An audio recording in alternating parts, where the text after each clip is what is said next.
Me, back in 2019, I was doing freelance IT contract work for a state university.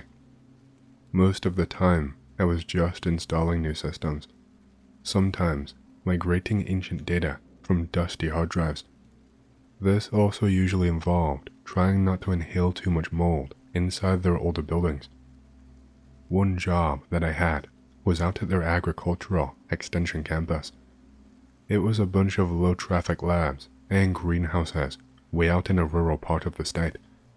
The job was supposed to be just 2 days maximum. I had to swap out some networking gear in the oldest building on the property, and then I could finally leave. Simple stuff, really. Should not take too long. The building itself was a squat brick rectangle. Looked like it was probably built sometime in the 1960s. Half of the ceiling tiles were stained or sagging. The floor tiles curled at the edges like old paper. The place felt abandoned, even though the light still worked. The lab had apparently been used for soil research up until just a few years earlier, but when I asked who had last worked there, no one could give me a straight answer. Nobody goes out there anymore, was the closest I got to an explanation. Okay, sure, I guess. On the first day, I did a walkthrough to find the server closet. The wiring was a nightmare. Stuff had been added and removed over the years with zero documentation. Bundles of unmarked cable ran into walls that had no corresponding outlets. Let me tell you, this kind of shit absolutely grinds my gears. There is nothing I hate more than things being in a state of disorder. Fucking assholes. I don't know what it is, but it just makes me lose my head seeing something like this. In the basement, where the server rack was, I found bundles of coax and Ethernet leading into a rusted metal door with no label. It had an old card reader next to it. It was dead and unpowered. Someone had duct taped a plastic sign above the frame at some point. The sign just read, "Research Storage. No entry without supervisor approval."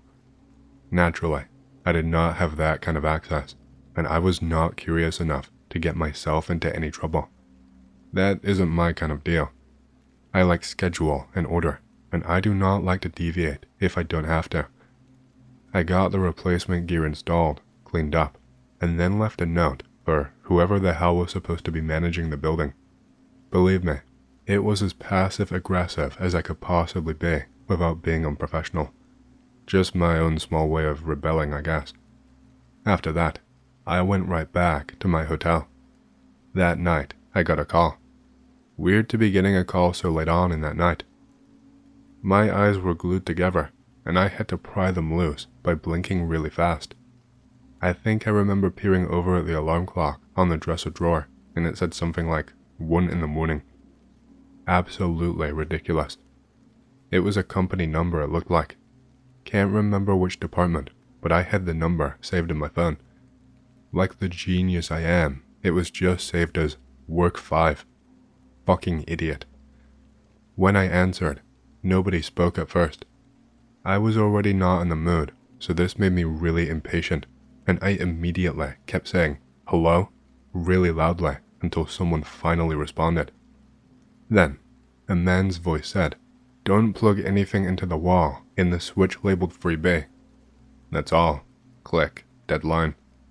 Did not even get a chance to respond or ask or anything.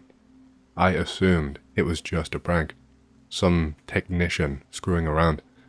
What other reason would someone call me at that time for?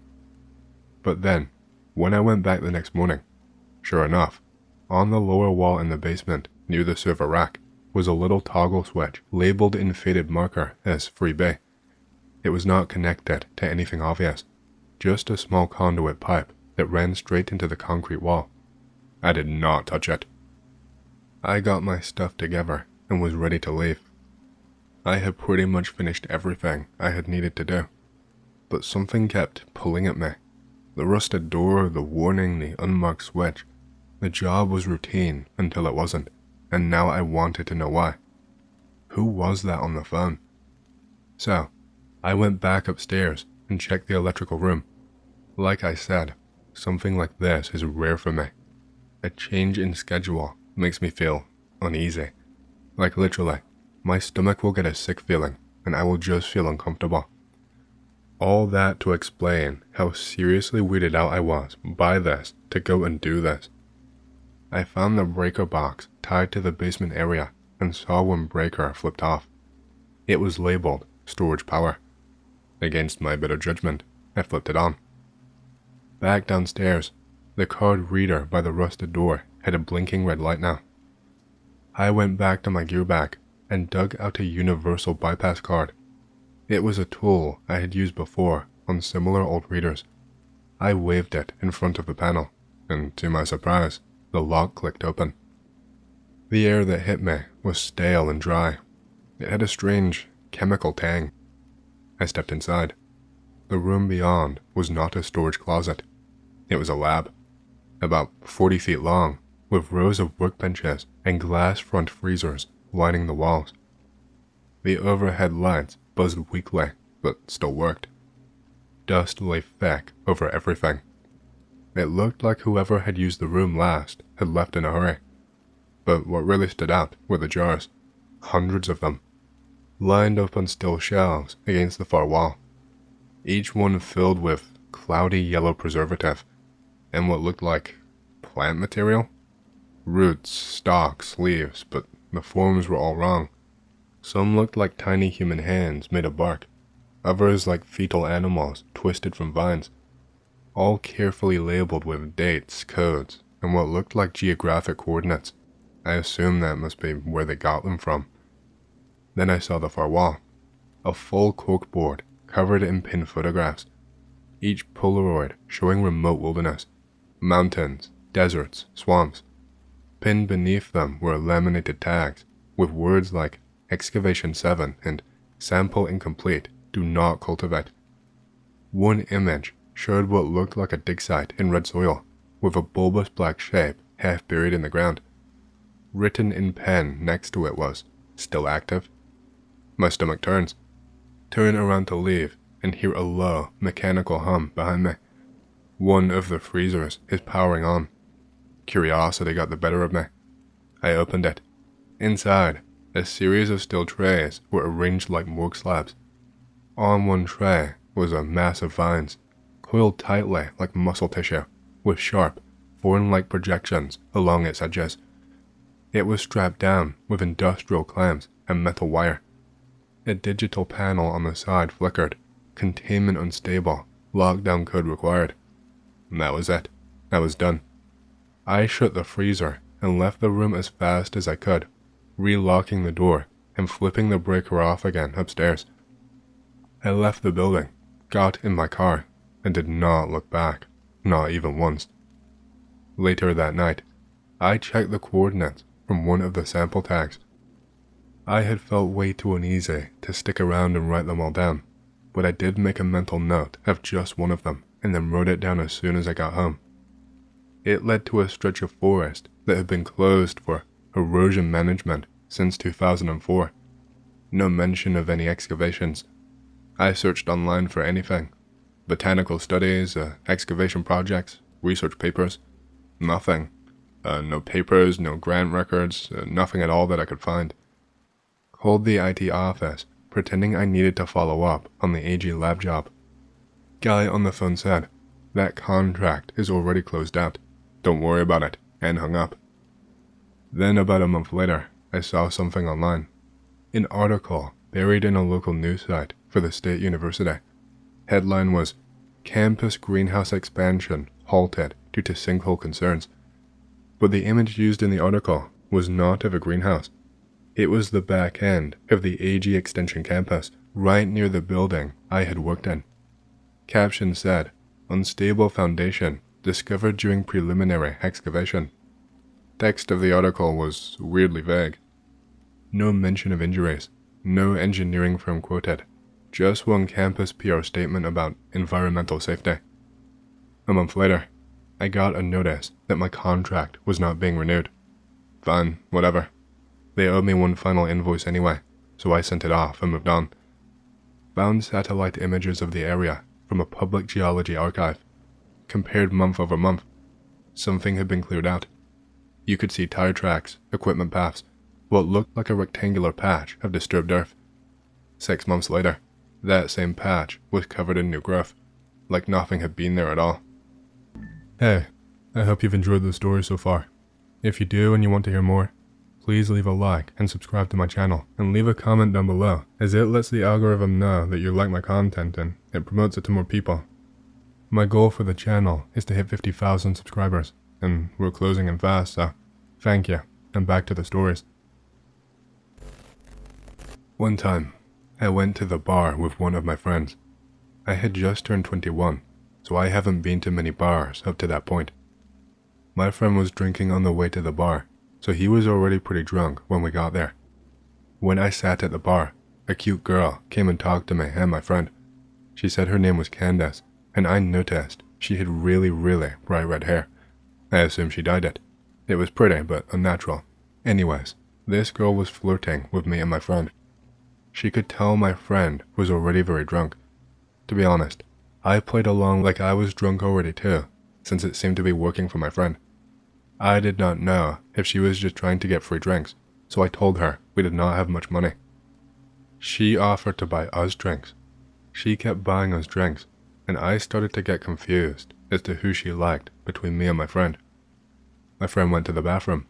Before he came back, he was kicked out by the bouncers. He was too drunk. Candace and I went outside with him. She kept telling him to go home with her. He was so out of it, he could barely answer her. I told her he was too drunk and that I could not let him go anywhere. I did not want him to wake up hungover in some random house with no car and no idea what happened. Candace kept pushing it, saying that she would take care of him, but I told her no, because I had to stay with him. I was more sober than him. He was my responsibility. I told her the only way he was going anywhere was if I tagged along.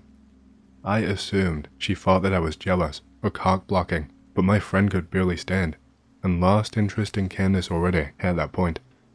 She immediately started flirting with me, and offered to get my friend a taxi to drive him home, and said we could go to her place alone. At this point, I had a few drinks, and I was pretty buzzed, so I agreed. We took my friend to the taxi and walked to her car. I slightly stumbled on the way to her car. "Wow, you're pretty drunk, huh?" she said, smiling, as she held on to my arm. "Yeah," I said. I don't know why, but I just felt slightly shy and anxious. Everything was just happening too easy, so I felt uneasy. We got in her car. We drove down the street. "Want to stop at the liquor store and get some more to drink? I'll buy it, so don't worry about paying," she offered. I did not want to drink any more than I already did. I was already buzzed and wanted to be able to carry myself throughout the rest of the night. Sometimes, I made myself look stupid when I'm drunk, so I did not want to ruin anything with Candace more than I already did earlier, with telling her that my friend was too drunk. I told her I was already drunk enough, but she insisted. I did not want to seem lame, so I told her to get me a pint of liquor with some apple juice to chase it. She went in the store and came out with a lot more than just a pint. I assumed she wanted to drink more also, and that's why she got a fifth instead of a pint. On the car ride, we passed the bottle back and forth, but she took tiny sips. I tried to take tiny sips too, but she kept passing me the bottle and telling me to drink. I somehow managed to drink all of my apple juice and pretend to drink the bottle by spitting the liquor in the apple juice bottle. I tossed the apple juice bottle full of liquor out the window before she saw it. I did not want her to know I was acting drunker than I was. She actually believed I was sloppy drunk when I was simply buzzed. I took a couple more sips of liquor and finished the bottle. Throughout the car ride, I called her the wrong name a couple of times to get a reaction out of her. She did not react to it. She just kept letting me call her Carla without correcting me. For some reason, I thought she lied to me about her name initially. We drove up to her house. I pretended to trip and stumble into her front door. She helped me walk inside by holding me up. She opened her front door, which was unlocked. We walked in her house. She closed her front door and then locked it. I thought that was strange, but assumed she did not want anyone walking in on us. I told her that I had to use the bathroom. I walked into her bathroom, locked the door, and looked in the mirror. I just felt strange, like something was off. I felt myself becoming more drunk from finishing the bottle earlier. I turned on the sink to make noise and made myself puke up the liquor that I drank. I flushed and went to the sink and started drinking the tap water out of my hands to sober up. I just did not want to be drunk, but I still wanted to hook up with Candace, so I wanted to pretend to be drunk. I turned the sink off, and I could hear her talking to someone. He is drunk as hell. He can barely stand up. You do it. Who was she talking to? And do what? I walked out of the bathroom and into the living room. The moment I stepped into the living room, I saw her walking into another room. All I could see was the back of her head, that strange, very bright red hair go into another room. I did not see her face or anything. I just saw her kind of walk fast into the room. The living room was pretty dark. Hey, where are you going? I slurred, like I was drunk. She walked back into the dark living room and up to me. Let's go in my room, she said. I looked at her bright red hair and then into her eyes. They were different. Her face was different. It was another girl with the same hair. That is when I realized. It was another girl with the same wig on. It was a wig the whole time. She had changed it with the girl from earlier for whatever reason. My heart felt like it stopped, but I tried to look like I had no idea it was a different girl. I kind of smiled at her and told her I just needed to use the bathroom one more time, and told her sorry I was so drunk. She said, "It's fine, just hurry up in there." I went into the bathroom and locked the door. I heard her whisper something to someone again. This time, I think I heard a male voice whisper back. I honestly did not concentrate on listening to exactly what she said. Something sketchy was going on, and I had to get out of that house. I opened the bathroom window and jumped straight out of it and ran faster than I have ever run in my life. I did not look behind myself or anything. I just ran through the backyard, jumped the fence, ran through someone else's backyard, hit a road, and ran toward the main road. I kept running down the main road until I saw a 24-hour convenience store. I ran into the store and stood straight at the front of the store in front of the camera. I called a taxi and went home. I tried to think what happened that night. What was she, or they, planning that night? Why did she tell me a fake name? Why was she trying to get my friend and I so drunk? I thought maybe a robbery, but she kept spending money on us. She kept buying us drinks, and even paid for my friend's taxi cab. And mostly, why did she wear a wig that she gave to another girl to wear? Who was she talking to? What did it mean? And what was in that room they tried to lure me into? The next day, after this incident, I went back to the house with a couple of friends to see just what was going on. Nobody was there. No cars, no people, nothing. Just an empty house. I ended up finding out that the house was a summer rental, and whoever those people were, they broke into that house and used it only for that night and never came back. This happened to me a few years back, Western Oz. 14 years old, I think. Down south, near Parangarup Range on holiday, staying in a cabin. My family was invited by the parents of my best friend. We all go. Naturally, a lot of walking around the area. We go hiking further southish, end up in thicker wood. My friend, my brother and I usually trailblaze ahead of the others. We come to a small cave entrance ahead of the adults. I am claustrophobic as fuck, but my friend sticks his head in. Can't see shit. No shit, dickhead. Your head is blocking the light, and you can't stick a torch in with you. We laugh, but then hear something coming from the cave, like skittering. We figure it's a possum or something, when two ravens fly out. One right into and over my brother's face. We all laugh, continue on. My brother has a small red mark on his forehead, but no damage done. He is being a puss about it anyway. Later on, getting dark, parents back at the cabin, friend, brother and I picking around in the small forest behind it, chucking rocks, climbing trees, etc. We come into a clearing that stretches up the hill to another forest It's dark, but we see something even blacker. There is a figure standing in the middle of a field. We all go quiet. This thing looks tall even from far away. Ren yells at him to fuck off. Fucking bogan, but a mate anyway. Figure gets taller somehow, then stretches out his wings. This guy is not a man anymore. We realize it's a giant bird thing. A giant fucking raven. My brother runs first, then I do, and then my friend, yelling after us, back into the forest between the clearing and the cabin.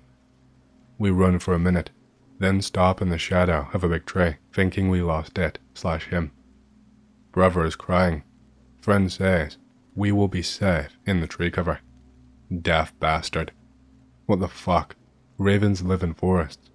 We argue like idiots until my brother screams, and we realize it's walking through the forest towards us. Not even flying, just walking, its wings back at its sides. We fucking bolt for it, all the way back to the cabin. Friend almost gets lost, but we end up getting back. We are in fucking tears, all of us. Parents either think we are crazy, or we saw an emu or something. Do emus even live around here? It takes an hour for us to calm down. We can't fall asleep. We can't look out a window, for fear that it will be looking back in at us. Eventually, we left, and we did not see it again. 20 years old now, still get creeped out by ravens and crows. I am never more going down south again. This happened the first time I went to Mexico. I was drinking at the house we were staying at with two of my brother-in-laws and one of their friends, I will call F. We were just shooting the shit until one of them mentioned seeing a dark bird sitting on a low branch of a small tree, staring him down as he was walking home the other day. He said it while looking at the ground, and he said it in a serious tone. Everyone got a bit quiet. I did not really understand what was so important about it, so I asked. Maybe I had misunderstood what he was saying. F said it was a bad sign. He said it could have been a witch or a bad spirit marking him. I did not really believe in that stuff, so I asked more questions. In Mexico, seeing a dark bird was a bad thing, but having it be close to you and stare you down was even worse. So, the guys told him to go to a good witch tomorrow to get cured just in case. He agreed, and we kept drinking and having a good time. The day after that, we were supposed to hang out and butcher a pig together, but F never showed up. One of the guys left to check on his house, and he was not there. Later on that day, we learned that he was in the hospital, and he was not going to be back until tomorrow. When F got back, we went over to visit him and see if he was okay. He looked as if he had been in a bad fight and had bandages all over his arms and head and legs, and even his torso. We asked if he got robbed or something. He did not want to talk about it. He just said he had to see the witch lady to get cured. We asked him what all happened to him. We thought somebody jumped him and we were going to find him and fuck their shit up. After a bit of pressuring him, he said, "You won't believe me. I fought a bird." We just looked at him kinda odd. We thought he was cracking a joke. He said that that night we were drinking, on his way home, he was being followed by a black bird. It kinda spooked him, but nothing too bad. When he got to his house, as he was making dinner, he heard rustling on his backyard, so he went outside to see what that was. He steps outside and sees a tall, bulky figure under his orange tray, which he thought was someone trying to steal some oranges. So he walks over to confront him, and he notices the figure shines a little on the light. Says it was like a man-sized bird, just staring at him from under the tree. F tells me he is paralyzed with fear at this point. He tells us he thought he was having a nightmare, but when the cold of the wind hit his face, he realized he was not dreaming. Then the figure somehow kicked his chest and started scratching him and pecking at him. I saw his stitches. They looked long as fuck. He said he fought it as best as he could, but he fainted when he felt so much of his blood hit his face when he was trying to cover up. He tells me that the pecs felt as if he were being kicked by a horse. I think he fainted out of panic. His wife found him outside when she got home, all cut up and bruised, took him to the hospital, and when F came to, he instructed her to leave to her mom's house until he was cured. That was the first thing I ever experienced there. I did not believe it at the time. It spooked me, but I did not really know much about Mexico back then. No, I don't dare talk about that stuff while I am there. It is always in the faces. When someone says they experienced something, you really don't believe it until you look in their eyes and you see that helplessness inside. It is as if they know you won't believe them, as if they were alone, because nobody would ever believe them. Scared shitless, and with nobody to tell this stuff to. Nobody that would actually believe them. That face of helplessness. Fuck that. I'm off to bed. Let me know if you want another one when I wake up. Be me. Late at night, playing Halo 3. Balls deep in some King of the Hill. I hear a knock at the door. The fuck? Who knocks this late at night? I go grab a kitchen knife and walk to the door. I look for the people. I see a skinny guy on the other side. Who is it? Danny. The hell is my neighbor doing knocking on my door? What do you want? Can I come in? No, sorry, bye. I go back to the couch to resume playing Halo. Knocking continues for a couple of minutes, and Danny asking to come in. The knocking stops. Go back to the door and see Danny still standing there. He is looking right at the people. His eyes are glossy. Danny begins to walk to another house. I turn off everything and go to bed. I bring the kitchen knife with me to be sure that no weird shit happens. After a strange night's sleep, I wake up. After I get up and get breakfast, I realize something. My face when I remember that Danny had died 2 weeks ago in a car crash. This took place about 10 years ago at my dad's farm in Dillsboro, Indiana, about 45 minutes away from Cincinnati. He has 39 acres of grown over dairy land, and the house he lives in was built in the 1790s. Neighbors tell stories that the home was a KKK meeting place sometime last century, and they say that there are bodies on the land. Be me, walking from the back door of the house to my car to get my CD case. Pitch black outside, except for a weak light next to the door. This part of summer, at 11 p.m., the woods should have been alive with noise, bugs, birds, etc. I get about halfway between the house, with my dad's dog following, and my car, before I realize it is dead quiet, not even wind. Silence everywhere. I turn to look down at my dad's dog, Bummer, to see how he is reacting. Always listen to your animals.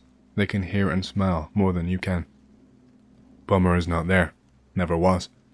Bummer is sitting in the doorway to the house, looking at me, ears up, completely alert. I heard that motherfucker walking next to me, but he had never left the doorway. I called to him, but he refuses to come out of the house. He gets to his feet, whining and looking at me. This is starting to get too spooky. Silent when it should be loud. Dog won't come out, even though it's his favorite thing to be outside. Something is out here. I bolt for my car and get in. I turn on the headlights, pointing back towards the house. Nothing there. I grab my CD case, turn off the headlights, slam the car door, then run like a little bitch back to the house.